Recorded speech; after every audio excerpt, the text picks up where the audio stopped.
भवांतर त्याला दिसले, सारे भवांतर त्याला सांगू लागले. जंगलात एकेकाळी पुरुरवा होऊन भिल्ल, अभक्ष खाऊन या नित्य लोकनित्य त्याची चाल. तेथे सागरसेन मुनी राज भेटले, सारे भवांतर त्याला सांगू लागले.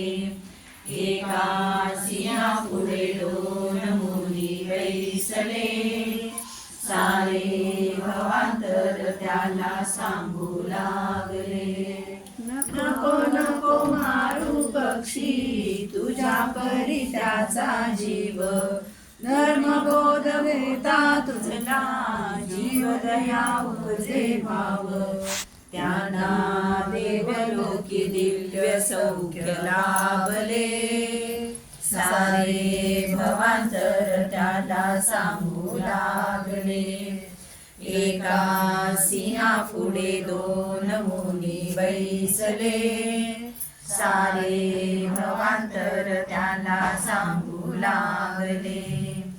भाग्यवान राजा होता आदिनाथ अयोध्येचा, श्रेष्ठ अशा वंशामध्ये होऊन या नातू त्याचा.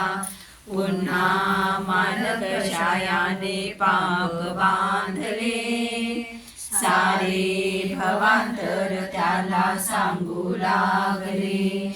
एका सिंहापुढे दोन मुनी बैसले, सारे भवांतर त्याला सांगू लागले.